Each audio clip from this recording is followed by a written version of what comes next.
Bonsoir à toutes et à tous. Le 13 juin 2018, le Conseil des ministres approuvait le plan sectoriel éducation 2018-2030 avec, en toile de fond, l'amélioration des performances de l'éducation comme base du développement national. L'ambition étant d'inverser le flux des apprenants dans le système scolaire pour atteindre à l'horizon 2030 plus de 70% pour la formation professionnelle et technique. Un enjeu qui appelle des réformes majeures, mais aussi une vision claire. Et pour en parler avec nous, nous recevons le ministre Yves Kouarotiabi, ministre des Enseignements secondaires, techniques et de la formation professionnelle. Monsieur le ministre, bonjour. Bonjour. Et pour m'accompagner dans cet entretien, Ulrich Vital-Arotondi du groupe de presse Éducation. Bonjour, bonjour Monsieur le ministre. Un an, Monsieur le ministre, que vous avez pris les rênes donc, du ministère des Enseignements secondaires, techniques et de la formation professionnelle. Un an où, au pas de charge, vous avez fait face aux défis. Vous avez fait vos armes, vous avez fait vos preuves. Quels sont les leviers sur lesquels vous avez agi pour vivre ces moments? Merci, monsieur le journaliste. C'est un ministère qui, en effet, a beaucoup de défis. Le premier défi que tout le monde a vu en ce moment, qui était d'actualité, c'est la gestion des enseignants aspirants, ce qu'on appelle AME. Et nous avons dû mettre à contribution tous les acteurs du système. Nous avons dû construire une équipe pour nous assurer que chacun y met du sien, pour nous assurer que le travail se fait en synergie. Et je crois que nous avons pu engranger quelques résultats. On va revenir sur la question des AME. Avant, Ulrich, on sait que le gouvernement n'a pas cessé, depuis que vous êtes là et depuis que le gouvernement s'est installé, d'œuvrer inlassablement dans la construction, la réhabilitation et l'équipement des infrastructures scolaires. Nous allons suivre cet élément qui fait le point sur quelques réalisations dans le secteur.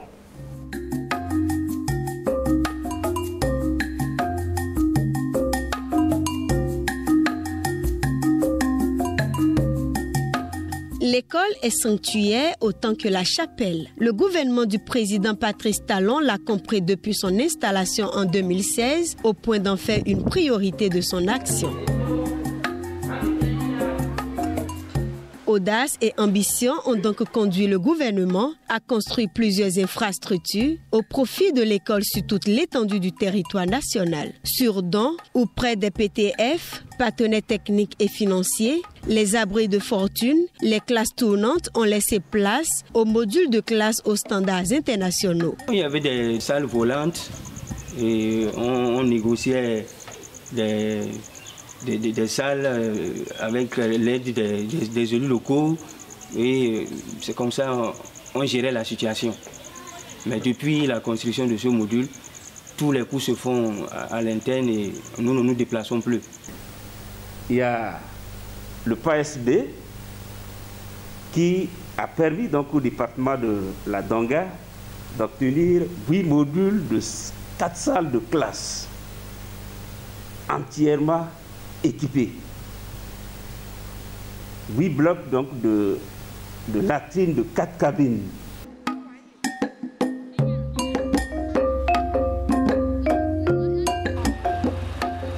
Au niveau du département du Zou, tout au long du goudron, vous allez observer des bâtiments flambant neufs avec un laboratoire par établissement. Nous avons 360 cabines de latrines qui vont accompagner ces 180 salles de classe qui seront équipées avec 4500 tables bancs.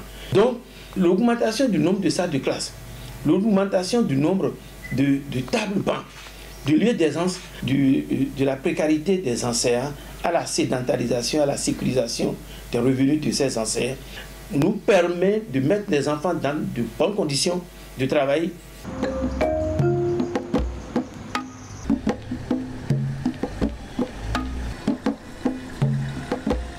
Au niveau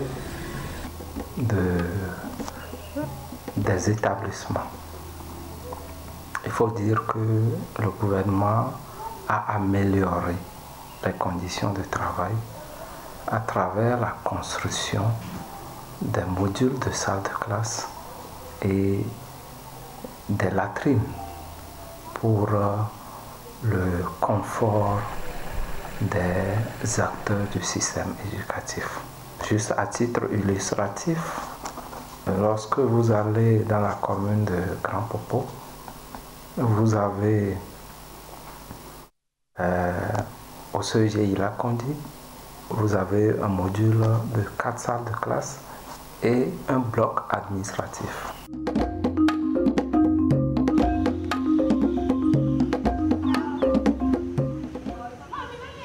Le projet a réalisé 62 modules, 4 salles de classe, soit 246 salles de classe, ce qui correspond à une capacité d'accueil de 12 400 places. Et ce projet a impacté 4 départements du Bénin, avec 16 communes et 45 CEJ. Et ce sont les départements de l'Atlantique, du littoral, de la Takura et la Donga. Et en matière de maintien des apprenants à l'école, le projet a réalisé 112 blocs de latrines et toujours avec la même intention de permettre aux personnes à motricité réduite de pouvoir se maintenir à l'école.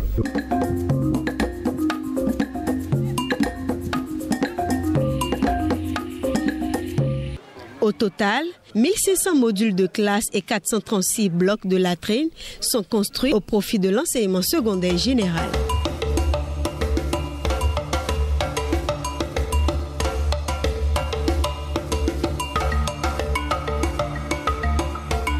Outre les infrastructures du secondaire général, le gouvernement du président Patrice Talon a révolutionné l'enseignement technique et la formation professionnelle. Plusieurs lycées ont vu le jour, les anciens réhabilités.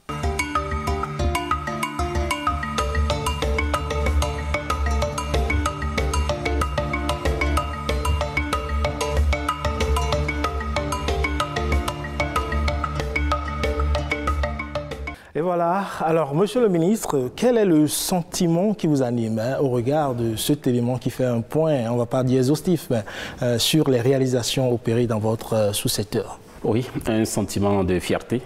Effectivement, vous l'avez constaté, ça fait des centaines de salles de classe qui ont été érigées, des centaines de blocs de latrines, de laboratoires, de blocs administratifs et également de tables et bancs au profit de nos apprenants. On ne peut être que fier de tout cela et il faudra que cela se poursuive et ça se poursuit. Nous avons des partenaires qui nous accompagnent. D'abord, il faut noter que beaucoup de salles de classe ont été construites sur fond du budget national. Il y a également l'AFD qui nous accompagne à travers le PASB, vous l'avez vu, le projet Sens également. Et je voudrais à ce niveau dire merci à tous ceux-là qui nous accompagnent et saluer l'initiative du gouvernement qui a mis en place l'ACIS, l'Agence de construction des infrastructures du secteur de l'éducation, qui nous aide beaucoup à vitaler. Monsieur le ministre, l'école c'est un cadre physique, nous l'avons vu tout à l'heure, le gouvernement s'y investit, mais c'est également la qualité des apprentissages, la qualité de la ressource humaine. Vous l'avez dit tout à l'heure, les AME, les aspirants au métier d'enseignant. Aujourd'hui, c'est une réforme qui suscite beaucoup de controverses. Les AME vivent dans la précarité. En novembre 2021, ils ont d'ailleurs fait un mouvement d'humeur. Comment est-ce que vous gérez aujourd'hui ce problème? Les AME font partie intégrante du personnel enseignant, au niveau du primaire, du secondaire général. C'est un personnel que nous respectons beaucoup. En fait, il s'agit donc du programme de préinsertion professionnelle qui appelle donc, les enseignants aspirants au métier d'enseignant, AME. Alors, il faut déjà comprendre ce que c'est que le programme AME. Avant le programme AME, nous observions dans nos collèges à l'utilisation, nous observions donc l'utilisation des enseignants vacataires. Et les enseignants vacataires, c'est des enseignants qui étaient recrutés directement par les chefs d'établissement, censeurs, directeurs de collège, et sans normes réellement. Ils prenaient donc qu'ils voulaient, avec tout ce que cela comportait comme imperfection, trafic d'influence, etc., etc. Alors, le gouvernement, à un moment donné, a dit, mais on ne peut pas continuer comme cela. Il faut y mettre de la lisibilité, mais surtout, il faut faire en sorte que nous soyons sûrs qu'il y a suffisamment d'enseignants et des enseignants qualifiés. Et la première mesure prise, c'est d'ouvrir une liste d'aptitudes. C'est ce qu'on appelle base de données. La liste d'aptitudes, en fait, il s'agit de quoi? C'est une liste où sont répertoriées toutes les personnes qui ont le profil d'enseigner et qui manifestent la volonté d'enseigner et qui subissent juste un test de qualification. Donc on ouvre la liste, ceux qui veulent enseigner et qui ont le profil subissent le test et ceux qui ont juste la moyenne 10 sur 20 sont mis dans cette liste-là, donc dans cette base de données. Et c'est cette base de données qui est exploitée. Vous voyez donc, à ce niveau, nous avons non seulement le critère de qualité, parce que ce n'est pas n'importe qui entre, il faut avoir le profil et il faut subir avec succès un test. Et puis, bon, on vous utilise en fonction justement des besoins des établissements. Donc c'est ça, donc AME, et ça permet au même moment de maîtriser la masse salariale. Avec les vacataires, c'était un fourre-tout. L'État dépensait plus de 20 milliards et on ne contrôlait rien. Si la population comprend déjà que c'est un pas pour régler la question de la pénurie en nombre et en qualité, je crois que c'est déjà quelque chose de salutaire. Monsieur le ministre, voilà. Est-ce qu'il suffit d'avoir un diplôme académique et dans une base de données pour que vous puissiez parler de qualité? Puisque enseigner, c'est quand même une école, c'est un art, c'est un apprentissage. Ça requiert un certain nombre de compétences. Oui, vous avez totalement raison. Enseigner, c'est une profession. N'enseigne pas qui veut. Alors dans cette base, nous avons des femmes et des hommes qui ont non seulement le diplôme académique, mais qui ont le diplôme professionnel. Ceux qui ont fait donc les écoles normales supérieures, mais nous en avons qui n'ont pas fait les écoles normales supérieures, mais ceux-là, nous prenons soin de les former. La base n'est pas limitée aux professionnels, elle est également ouverte pour ceux qui ont le diplôme académique, mais lorsqu'ils y sont, c'est qu'on les forme. L'an dernier, par exemple, sinon cette année qui s'achève, nous avons formé tous ceux-là qui ont des diplômes académiques et qui n'étaient pas professionnels, ils ont reçu une formation de professionnalisation. Voilà. Alors, déjà, au niveau de la question de la précarité qu'ils ont soulevée avec des bandeaux rouges, nous avons vu, qui ont défilé dans les classes, qu'est-ce que vous faites? Puisque les AME sont 9 mois sur 12, alors que les agents permanents sont 12 sur 12. Et pourtant, ils délivrent le même service et peut-être plus. Je pense que, si ma mémoire est bonne, on a déployé près de 30 000, 29 000 et quelques pour l'année scolaire 2021-2022. Et donc, c'est une masse de personnel. Qu'est-ce que vous faites pour assurer donc la sécurité de ces gens? Les AME, effectivement, ont fait un mouvement d'humeur courant novembre. Ils ont parlé donc de la précarité 9 mois sur 12, mais il ne s'agissait pas seulement que de cela. Par le passé, ils déploraient de parcourir plusieurs établissements pour pouvoir couvrir le nombre d'heures. Ils déploraient les 30 heures, etc., etc. Nous pouvons vous dire que la gestion récente qui a été faite de ces AME a permis de les sédentariser, ce qu'ils ont souvent demandé au gouvernement. Nous avons fait en sorte qu'aucun AME ne dépasse 2 établissements. Et ça, c'est une réalité. Aucun AME n'a 30 heures. Ça, c'est une réalité. Alors, quand vous consultez les statistiques, à la rentrée, vous allez constater que tous les établissements, je dis bien tous les établissements, ont eu les enseignants qu'il faut, à l'exception du sport allemand, espagnol, où justement la base était donc exploitée à 100% pour ces matières. Contrairement aux années antérieures où on déplorait l'absence, le manque d'enseignants malgré donc, les répartitions faites. Vous allez constater également que dès le premier jour de la rentrée, tous les enseignants, y compris les AME, étaient déjà en poste. Et une chose que nous ne disons pas, c'est que les années antérieures, en 2020-2021, on a utilisé plus de 15 000 AME dans les collèges. L'année d'avant, c'était plus de 16 000. Mais cette année qui s'achève, ça fait environ 14 000. Mais ces 14 000 ont suffi.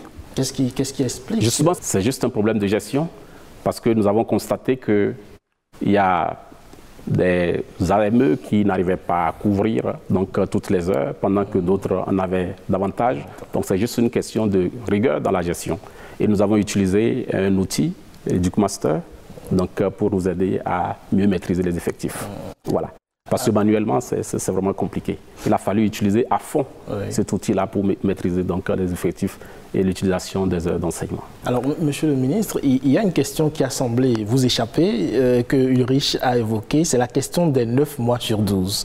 Aujourd'hui encore, les AME se plaignent de ne pas pouvoir... Tenez-vous tranquille, cette question est en train d'être résolu. Si vous avez suivi le compte-rendu des échanges qu'il y a eu entre le chef de l'État, les centrales syndicales et le patronat, le principe de les utiliser 12 mois sur 12 est acquis, et même au-delà. Le chef de l'État n'a pas eu besoin d'attendre des grèves ou des mouvements d'humeur pour inviter les syndicalistes et puis pour donc apporter de lui-même ces solutions. Il ne vous a pas échappé non plus, Monsieur le ministre, que les AME décroissent d'année en année. Est-ce que c'est une désaffection de la fonction du métier d'enseignant aujourd'hui? Et comment est-ce que vous expliquez ce problème? Parce que dans le même temps, le recensement général 4 nous révèle quand même que la population jeune va grandissant. Et donc, nous aurons davantage besoin d'enseignants. Et donc, si le dispositif mis en place aujourd'hui ne permet pas de sécuriser ces gens-là ou de les garder tout au moins dans le système, comment est-ce que nous voulons gérer les flux? Puisque, également, dans le plan sectoriel, vous avez dit qu'à l'horizon 2025, nous devons avoir un ratio, un enseignant pour 25 élèves. Et donc, comment est-ce que tout ça là s'organise aujourd'hui?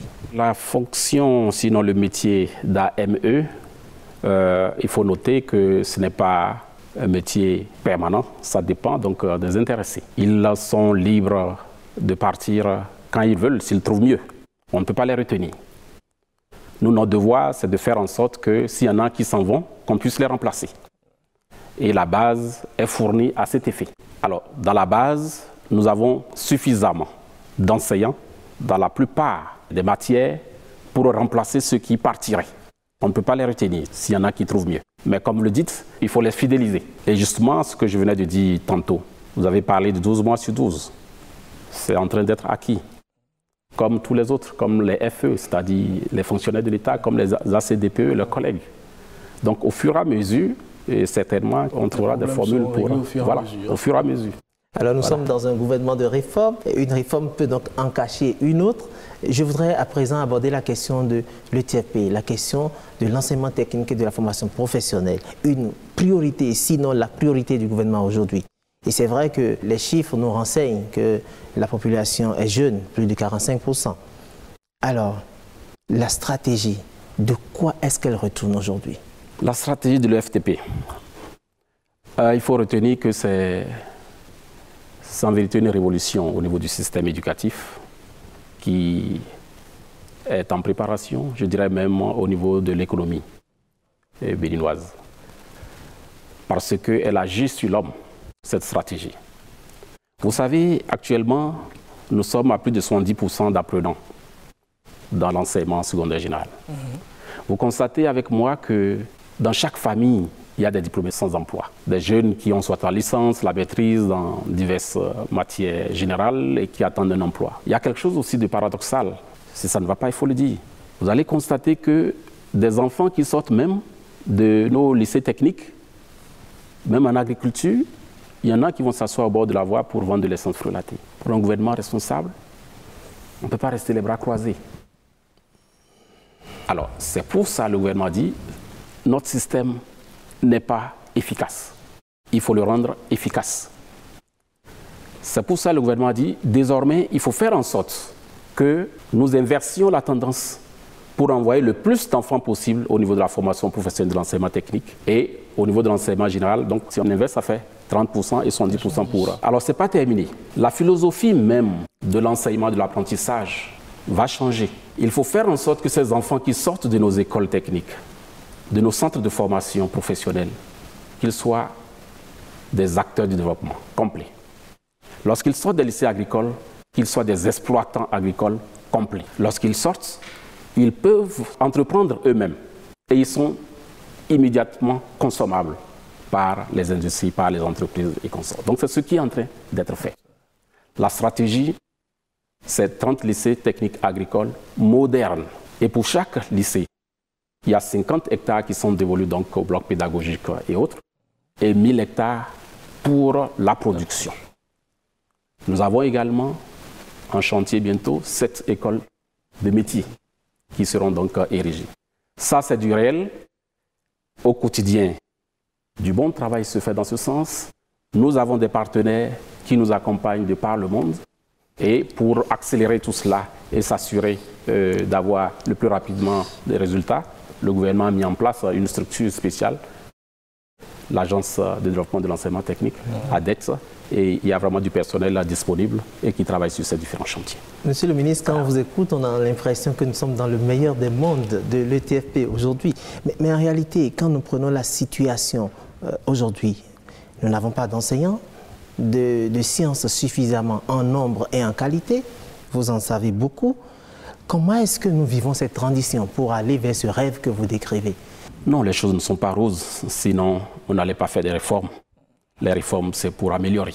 Alors, parlant des enseignants de sciences, effectivement, nous manquons d'enseignants qualifiés, notamment en sciences, y compris même en littérature, en lettres modernes, y compris en sport. Alors, parlant donc des enseignants en sciences, mathématiques, PCT, je suis d'accord avec vous pour dire que lorsque nous disons que dans nos établissements, il y a suffisamment d'enseignants, en tout cas pour cette année.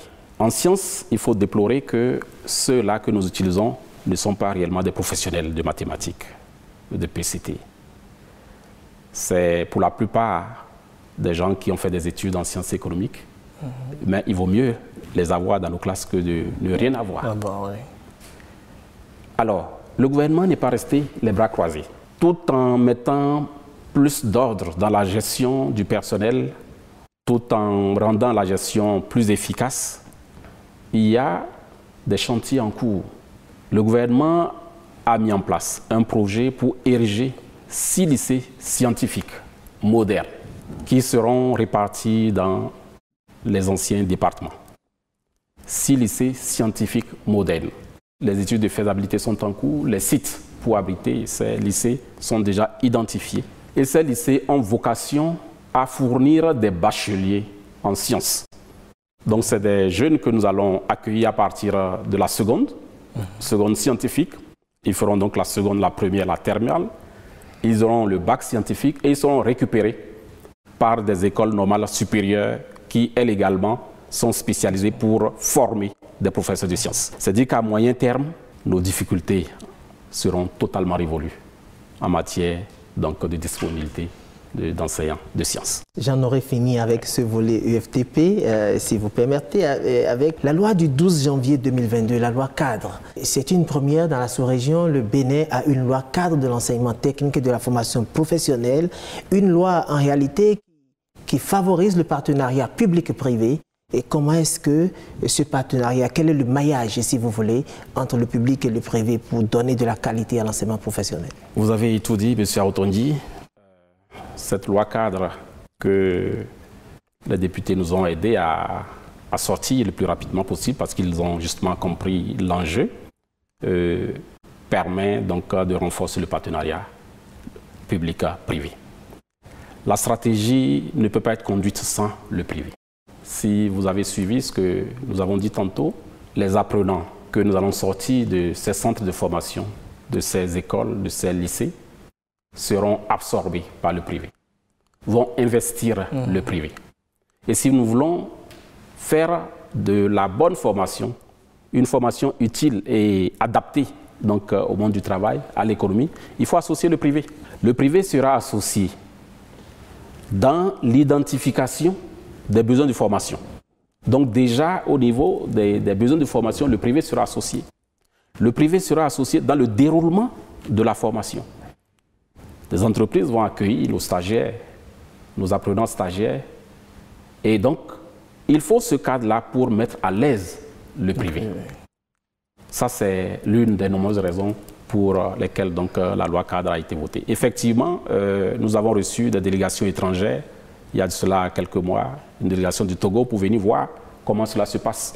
La stratégie, comment nous l'avons mise en place, comment nous avons réussi à attirer donc, tous ces partenaires qui s'intéressent à la stratégie. La loi cadre, quelle est la philosophie autour, tout ça là. Nous avons reçu donc, une forte délégation de Togolais qui sont venus s'inspirer de l'expérience que nous sommes en train de faire. Alors, Monsieur le ministre, après avoir réalisé la stratégie nationale de l'enseignement technique et de la formation professionnelle, cap a été mis sur l'enseignement secondaire général. Alors, pourquoi est-ce qu'il était nécessaire de mettre également une stratégie en place pour l'enseignement secondaire général? L'éducation, d'abord, c'est un tout. Le sous-secteur de l'enseignement secondaire, c'est également un tout. Nous avons jugé opportun d'élaborer une stratégie de l'ESG, enseignement secondaire général, pour accompagner la stratégie ETFP. Nous disions tantôt qu'il faut inverser la tendance, n'est-ce pas? 70% au niveau du technique et 30% au niveau de l'enseignement secondaire général. Ça veut dire qu'il faut également une politique à ce niveau. Ça veut dire qu'il faut également une stratégie à ce niveau. Tantôt, je parlais de séries scientifiques, sans vous dire série C, série D. C'est des réformes qui sont absolument nécessaires pour accompagner cette nouvelle vision que le gouvernement est en train donc, de mettre en place. La stratégie avance bien. Nous sommes en train de finir l'état des lieux et nous avons mobilisé toute l'expertise nécessaire pour faire du bon travail. Alors donc la stratégie sera mise en œuvre sur peu? Bien sûr, absolument. Alors l'une des choses de cette stratégie, c'est qu'il est prévu la subvention par l'État pour l'exonération des frais de scolarité à 100% pour les filles. Qu'est-ce qu'il faut y comprendre? Est-ce que les filles, quand elles rentrent au collège, elles ne devront plus rien payer de la 6e jusqu'au terminal? Il faut déjà dire que la stratégie de l'ESG est en cours d'élaboration. Elle n'est pas encore élaborée. Elle est en cours d'élaboration. Alors, la subvention aux jeunes filles pour l'ESG est déjà une réalité. Elle est renforcée. Depuis quelques années, c'est une réalité. Actuellement, elle est renforcée. Donc, beaucoup d'autres mesures viendront accompagner tout cela dans la stratégie. Pour le moment, comme elle n'est pas encore élaborée et comme elle n'est pas encore validée, donc n'en parlons pas. Disons juste qu'elle est en projet. Ok, voilà. D'accord. Parce que cela implique beaucoup de moyens. Bien et sûr. On sait qu'ils mettent Absolument. beaucoup de moyens dans ce secteur. Ce n'est pas souvent évident. Alors l'autre réforme, elle concerne la formation des conseillers pédagogiques de l'enseignement secondaire technique à travers la dynamisation du réseau d'encadrement et d'animation pédagogique. Alors aujourd'hui, quel est l'intérêt de la formation des conseillers pédagogiques pour améliorer le niveau de l'éducation au Bénin? Le réseau d'encadrement d'animation pédagogique a été renforcé, non seulement de 50 inspecteurs il y a 3 mois, et en fait déployé il y a environ 1 mois, et de 260 conseillers pédagogiques qui sont sortis aujourd'hui de l'école. C'est du personnel d'encadrement absolument nécessaire pour s'assurer de la qualité de ce que nous donnons à nos enfants dans les classes comme apprentissage. Ils sont chargés donc de contrôler l'enseignement dans les classes, de contrôler les enseignants. Ils sont chargés de les encadrer. Ils sont chargés des rémédiations aux besoins. Donc partout où il y a des failles, c'est le dispositif que nous avons mis en place pour corriger éventuellement les failles. Pour faire en sorte que les programmes soient effectivement exécutés à 100% et pour s'assurer de la qualité du déroulement donc, de ces programmes.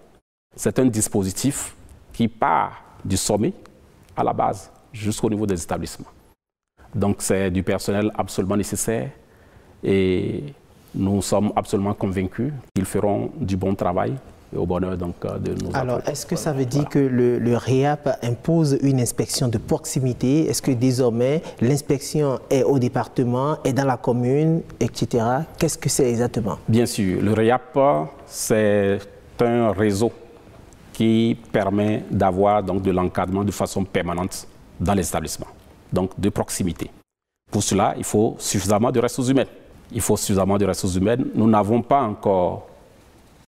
encore suffisamment. Malgré les 260 qui sont sortis aujourd'hui, malgré les 50 que nous avons sortis il y a donc quelques semaines, ça ne suffit pas encore. Mais c'est mieux que rien.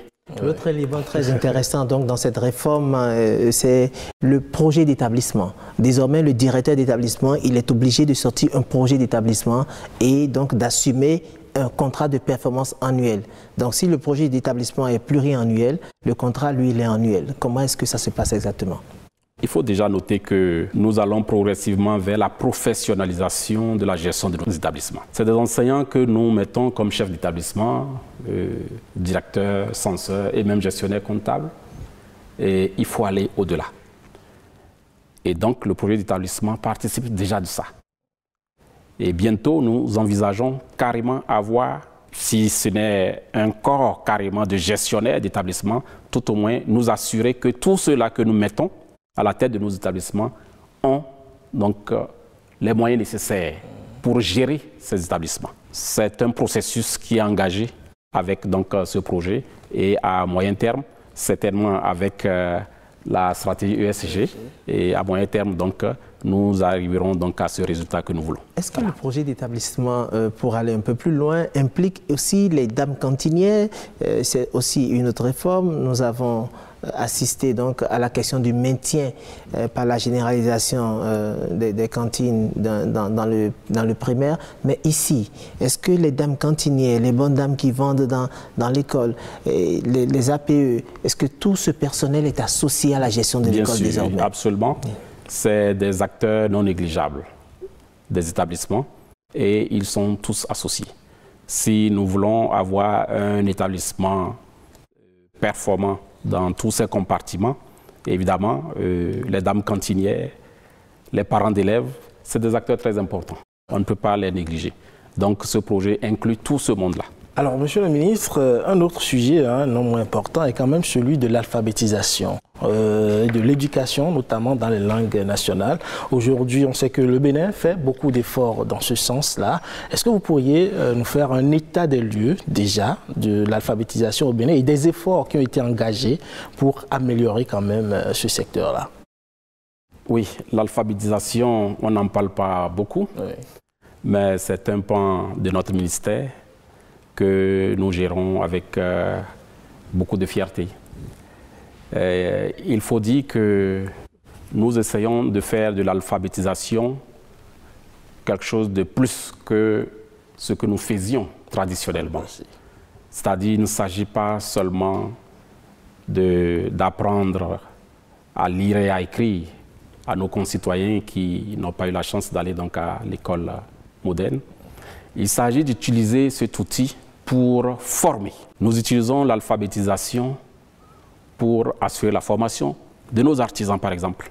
Nous associons le numérique à l'alphabétisation. Ça fait 134 centres d'alphabétisation qui sont créés avec près de 19 000 artisans qui sont impactés. Nous avons également des bibliothèques d'alphabétisation et des bibliothèques numériques. Nous en avons d'itinérantes. Donc c'est un travail qui se fait et qui est impressionnant. Et d'ailleurs, je ne sais pas si vous êtes informés, entre-temps, nous avons des partenaires qui s'étaient retirés, mais ils sont en train de revenir. Qu'est-ce qui pousse à revenir? Oui, justement la confiance. Ils étaient partis parce qu'il y avait des problèmes. Ils commencent par avoir confiance au gouvernement béninois. Oui, mais malgré ces efforts, il faut regarder un peu les chiffres, Monsieur le ministre. Le budget de l'alphabétisation est de 0,38% pour le budget 2022 donc de votre ministère. Pour une population de 61,2 en fait d'analphabètes, est-ce que vous pensez que 0,38% peut gérer ces problèmes? Je vais vous poser une question, Monsieur Aotondi. Lorsque vous avez plusieurs besoins, plusieurs problèmes, vous vous attaquez à eux tous en même temps avec la même énergie? Je ne crois pas. Il faut faire des priorités, il faut établir des priorités. Vous voyez, tantôt nous disions que le gouvernement a fait de l'enseignement technique de la formation professionnelle une priorité. C'est beaucoup d'engagement et c'est beaucoup d'investissement. Ça fait des centaines de milliards d'investissements. Le gouvernement aurait pu faire une autre option, dire je prends ces milliards que je mets dans l'alphabétisation. Alors, ça dépend des choix que vous faites. Ici, le gouvernement a voulu agir sur l'économie nationale, agir de manière structurelle sur l'économie nationale. Et il dit, pour réussir cela, à moyen et à long terme, il faut agir sur l'homme. C'est la qualité de l'homme. Qu'est-ce qui peut nous aider à avoir des ressources humaines compétitives, compétentes? Qu'est-ce qui peut nous aider à avoir un Béninois, une Béninoise vraiment compétitive? C'est l'enseignement technique, c'est la formation professionnelle. Voilà pourquoi ce choix a été fait, de mettre le plus de ressources là-bas. Mais nous ne négligeons pas l'alphabétisation. Et si vous avez suivi ce que je viens de dire, bien que nous faisions de l'alphabétisation comme par le passé, mais nous exploitons cet outil-là pour former nos artisans. Il faut vous engager donc à faire mieux. Justement.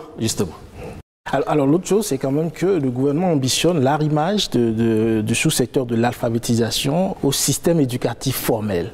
Comment est-ce que cela va-t-il se faire? Lorsque nous utilisons les TIS pour rendre performante l'alphabétisation, Et lorsque nous utilisons l'alphabétisation pour former nos artisans, que ce soit dans les métiers ou dans les centres de formation. C'est-à-dire dans ce sens, parce que nous impactons directement les artisans, mais nous sommes également dans les centres de formation. Le 8 septembre 2021, Monsieur le ministre, à l'occasion de la célébration de la 56e journée internationale de l'alphabétisation, vous avez déclaré ceci, je cite, « Les programmes d'alphabétisation seront désormais mutualisés avec ceux de l'enseignement technique et de la formation professionnelle dans le but d'améliorer les compétences professionnelles des artisans pour une meilleure adéquation avec le monde économique. » De quoi parlez-vous exactement? C'est de cela que je parlais tantôt en disant que nous utilisons l'alphabétisation pour faire de la formation. Et nous utilisons non seulement l'alphabétisation, mais vous savez, nous avons des curricula, des programmes d'études. Et mettre ces programmes d'études à la disposition de nos artisans, ça demande un véhicule de communication.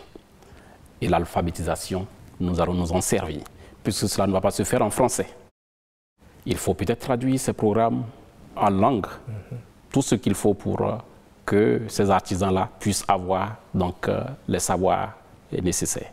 C'est de cela que nous parlons. Le partenaire UNESCO travaille avec vous sur la question de la valorisation des acquis de l'expérience. Est-ce que ce couloir que vous mettez entre l'alphabétisation fonctionnelle et l'enseignement technique pourra s'exprimer à travers la valorisation des acquis d'expérience?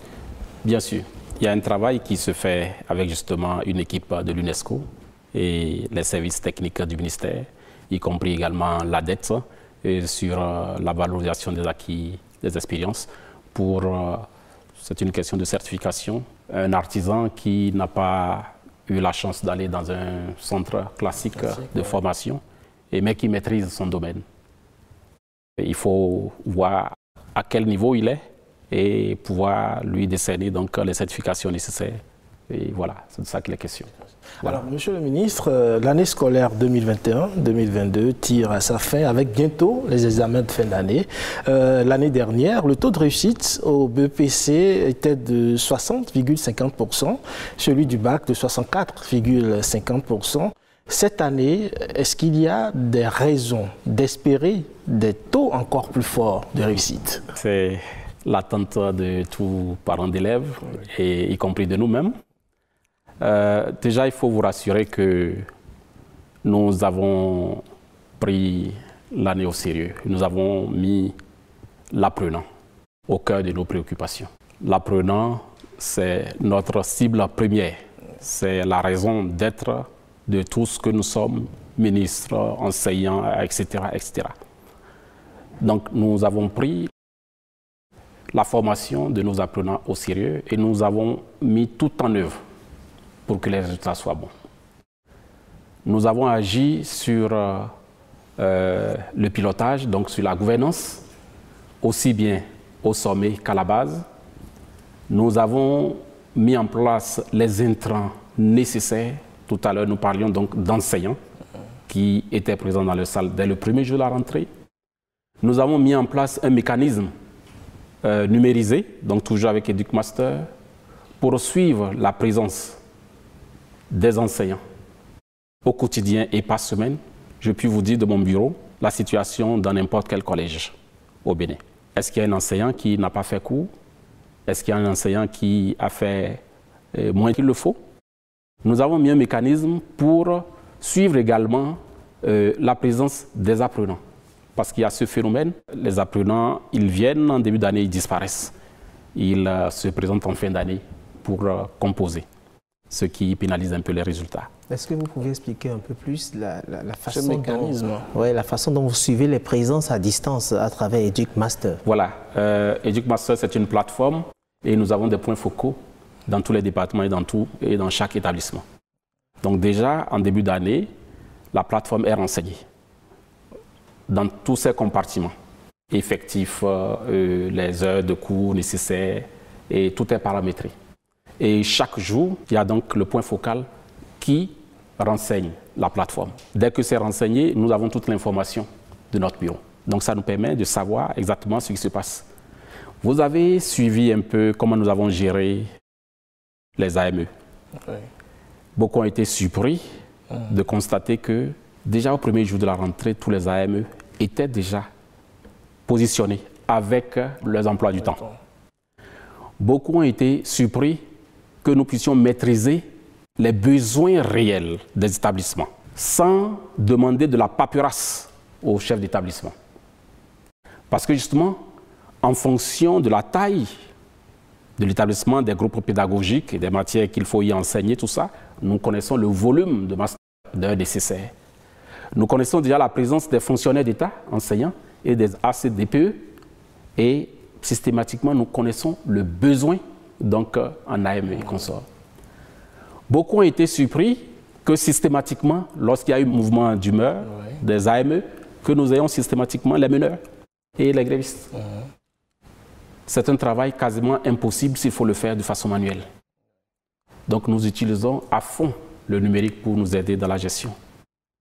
Alors, justement, vous utilisez le numérique. Est-ce qu'il est déjà arrivé qu'un point focal est omis, par exemple, de renseigner la plateforme? Bien sûr, c'est des erreurs qui peuvent arriver et qui sont même déjà arrivées. Lorsque ça se passe comme ça, nous corrigeons. Mais nous essayons de mettre la rigueur qu'il faut pour que justement cette rigueur suive au plan local. Parce que justement, s'il y a du laxisme, on ne pourra pas avoir des résultats. La plateforme ne va renseigner que ce que nous lui demandons ou ce que nous y mettons.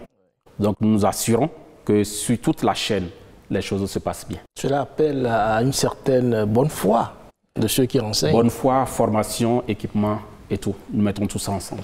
Je me demande, on sait qu'aujourd'hui encore, le numérique, chez nous, on a des difficultés de connexion, vous le savez. Renseigner une telle plateforme, quand on n'a pas forcément la connexion dans une zone, on peut reculer de Cotonou et consorts. Est-ce que c'est des cas qui sont déjà arrivés? C'est l'une des difficultés que nous avons avec l'utilisation des Duke-Master et de tout ce qui est numérique.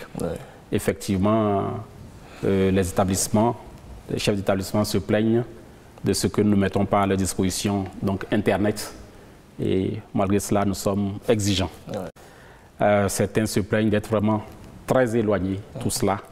Nous n'ignorons pas ces difficultés. Nous essayons donc de travailler là-dessus, de trouver une solution. Avec ma collègue, la ministre du Numérique, nous travaillons donc sur des projets similaires. Le ministre des Finances, le ministre d'État nous accompagnent pour faire en sorte que nous ayons vraiment de l'Internet disponible au niveau de tous les établissements. C'est une préoccupation majeure du gouvernement, mais nous n'allons pas tout arrêter parce qu'il y a des difficultés sur le chemin. Vous voyez, malgré ces difficultés, nous avons quand même des résultats. Il faut poursuivre. Nous utilisons le numérique pour beaucoup de choses. L'an dernier, vous avez suivi, nous avons utilisé le numérique pour l'inscription en ligne de nos candidats au BPC. Ça a été formidable. On n'a pas eu besoin de gérer une masse de papier avec toutes les erreurs de pertes et consorts. Il n'y en a pas du tout eu. Les enfants se sont inscrits de façon très rapide et aisée. Nous avons utilisé toujours la même technique pour mobiliser les correcteurs et les surveillants. Ça nous a permis d'aller rapidement. Surtout, ça nous a permis d'éviter tous les trafics d'influence qu'il y a souvent autour. Et nous allons poursuivre. Et il y a eu justement la proclamation des résultats également. Justement. En ligne. La proclamation en ligne, rapide, et bref, je pense que... Est-ce que vous pouvez dire donc que le système de gestion donc, des données de l'éducation aujourd'hui est maîtrisé au niveau du secondaire? Nous pouvons dire dans une grande mesure, oui, pour beaucoup de pans de la gestion. Il y a beaucoup à faire encore. Je vous donne un exemple. Nous avons utilisé le numérique pour déployer les AME. Ça donne des résultats. Il faut faire la même chose avec les autres corps, les fonctionnaires et les ACDPE, pour limiter les erreurs. Parce qu'il y a souvent des erreurs. Et cela se comprend parce que quand il y a de grands effectifs à gérer, et de façon manuelle, ce n'est pas évident. Donc il faut utiliser la technologie pour aider. La carrière des enseignants, il faut se faire aider par le numérique. Ainsi de suite, ainsi de suite. Donc nous sommes sur ce chemin-là. Justement, parlant de carrière des enseignants, le ministère est en train de développer aujourd'hui avec l'un de ses partenaires la politique nationale de l'enseignant. Et de quoi est-ce que cette politique retourne exactement? Je pense que c'est un vide qu'on est en train de combler. Parce que la politique nationale de l'enseignant, il faut déjà pouvoir dire qui est effectivement l'enseignant. Comment on le recrute? Quel est son parcours? Qu'est-ce qui est attendu de lui? Comment le gérer? Et les textes devraient pouvoir se reposer donc sur cette politique. Je crois que c'est un besoin, c'est un vide qu'on est en train de combler. L'autre élément, c'est justement le contenu de nos programmes scolaires. Est-ce qu'aujourd'hui, le programme qui est donné à l'enfant béninois reflète du béninois, si vous voulez ainsi?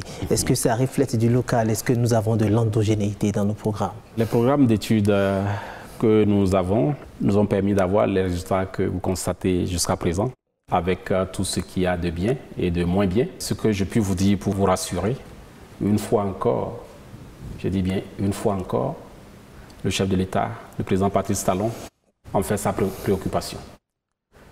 Nous travaillons donc à la demande du chef de l'État avec mes collègues, les deux autres ministres de l'Éducation et le Conseil national de l'Éducation. Nous travaillons sur le suivi de la qualité de l'enseignement au primaire, au secondaire. Il y a des équipes d'experts qui travaillent jour et nuit là-dessus. Et bientôt, nous aurons donc des programmes d'études bien nettoyés et très compétitifs qui n'auront rien à envier avec ce que nous voyons dans les grands pays. Et qui, comme le disait mon confrère, peut-être prendront en charge une certaine endogénéité. C'est possible, pourquoi pas. Alors, Monsieur le ministre, on aborde ici le dernier virage de notre entretien, notamment la question des défis qui restent aujourd'hui à relever dans le sous-secteur de l'enseignement secondaire, de la formation technique et professionnelle. Les défis sont nombreux. Tout à l'heure, nous parlions des enseignants. Il faut faire en sorte que nous ayons des enseignants en nombre suffisant, bien formés, vraiment qualifiés et disponibles. Il faut faire en sorte que les infrastructures soient adaptées en nombre suffisant. Des efforts se font, vous l'avez constaté vous-même, dans ce sens, mais il faut poursuivre. Nous avons besoin d'avoir des programmes d'études adaptés, de qualité. Tout à l'heure, je vous disais qu'il y a un chantier qui est ouvert là-dessus. Nous avons besoin surtout que notre système soit performant et efficace.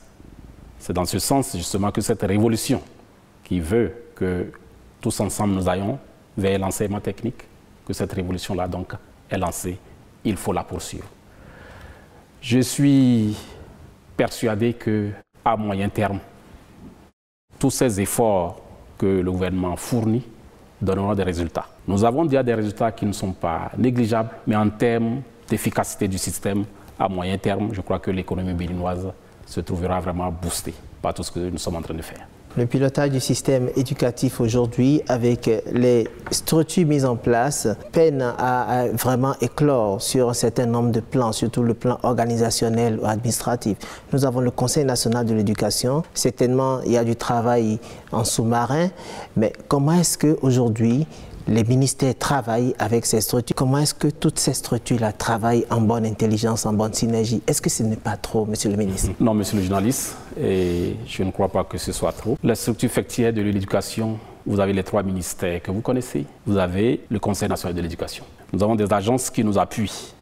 Et ces agences sont spécialisées. Il y a notamment l'ADET, l'Agence de développement de l'enseignement technique, qui est là pour accompagner le ministère et le gouvernement dans la mise en œuvre de la stratégie nationale de l'EFTP. Nous avons avant l'agence, l'ACIS, l'Agence de construction des infrastructures du secteur de l'éducation, qui a été mise en place pour s'assurer que tout ce que vous avez vu tout à l'heure dans le reportage, à savoir les infrastructures, les salles de classe, que ces salles de classe-là soient réellement construites en un délai raisonnable. Et je vous dis que ça donne des résultats. Grâce à l'ACIS, vous avez vu ce que vous venez de voir. Cela se poursuit. Je ne dis pas que cela se fait sans difficulté, non. Mais nous avons plus de résultats que nous ne l'avions auparavant. Grâce à la dette, il y a beaucoup de choses que vous ne voyez pas encore, mais qui se réalisent. La mobilisation des partenaires, la mise en place des curricula de formation etc., etc.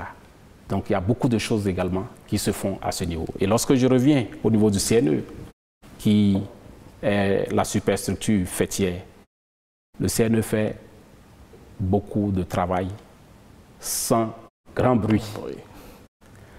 Si nous avons été satisfaits dans une certaine mesure de la qualité des mutations et nominations qui ont été opérées aussi bien au primaire qu'au secondaire à la rentrée dernière, ce n'est pas sans le CNE, c'est un exemple que je donne, il y a bien d'autres choses. C'est une structure de régulation, de contrôle et qui veille réellement au respect donc, des normes mises en place par l'État. Alors, ce n'est pas trop de structures. Moi, je pense que c'est une structure utile, vraiment nécessaire et qui font du travail en bonne intelligence. Alors, Monsieur le ministre, avez-vous un mot pour conclure cet entretien? J'ai juste un mot d'appel à l'endroit donc, des enseignants, des parents d'élèves, de tous les acteurs du système éducatif. Juste leur dire d'avoir confiance au gouvernement qu'ils ont, d'avoir confiance au chef de l'État, au système qui est mis en place. L'éducation, ce n'est pas une chose facile, mais il faut de la volonté. Et cette volonté, manifestement, elle existe. Plusieurs chantiers sont ouverts dans le système. Nous avons déjà des résultats qui sont encourageants. À moyen et long terme, tous les Béninois seront fiers de leur système. Je demande à tous les acteurs de s'impliquer dans ce qui se fait. Enseignants, parents d'élèves, partenaires, que chacun s'implique dans ce qui se fait. C'est seulement dans cette mesure que nous aurons le plus rapidement les résultats escomptés. Je vous remercie. Merci Yves Kouaro-Thiaby, ministre des Enseignements secondaires, techniques et de la formation professionnelle. Vous étiez avec nous, vous en faites le point des actions menées dans le sous-secteur. Merci à toutes et à tous. Portez-vous bien et à très bientôt.